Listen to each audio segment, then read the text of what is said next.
हाँ। मेरे प्यारे सज्जनों एवं साथियों, सादर प्रणाम। जैसा कि ज्ञात है कि आज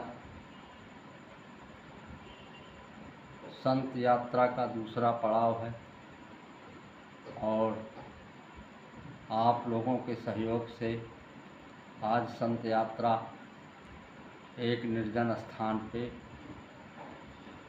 रुकी हुई है, जहाँ पे परमात्मा का दर्शन का अनुभव हो रहा है।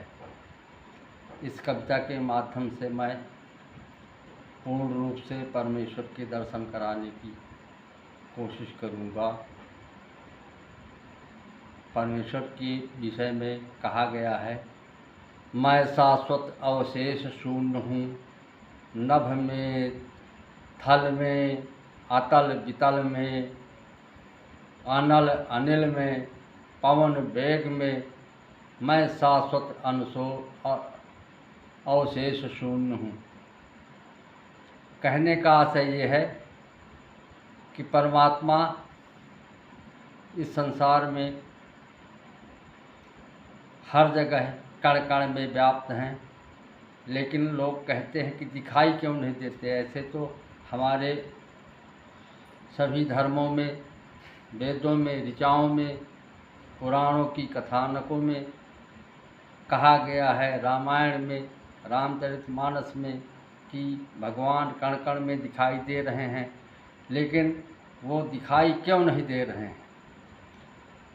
सज्जनों, वो दिखाई दे रहे हैं लेकिन हम देख नहीं रहे हैं। उसका कारण ये है, वो कहते हैं कि मैं शाश्वत अवशेष शून्य हूँ।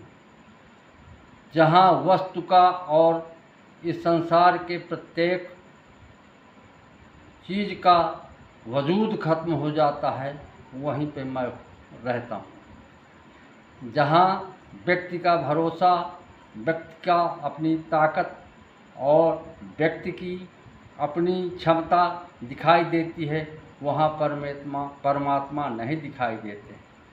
अतः मैं इस वीडियो के माध्यम से आप लोगों तक यह बात पहुँचा रहा हूँ कि भगवान जब हमारी सभी क्षमताएं समाप्त हो जाती हैं, तभी उसके रूप का स्पष्ट दर्शन होता है।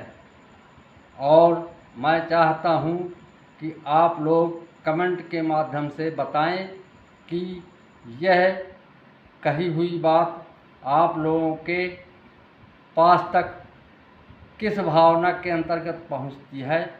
और मैं आप लोगों से सहयोग चाहता हूँ कि जो भी कुछ थोड़ा बहुत मुझको जानकारी हो रही है, वो आप तक पहुँचाने की कोशिश कर रहा हूँ। इसके लिए मैं आप सब लोगों का सहयोग का आकांक्षी हूँ और सब्सक्राइब करने के लिए आपसे प्रार्थना कर रहा हूँ। जैसा आपके समझ में आए वैसे करें। धन्यवाद।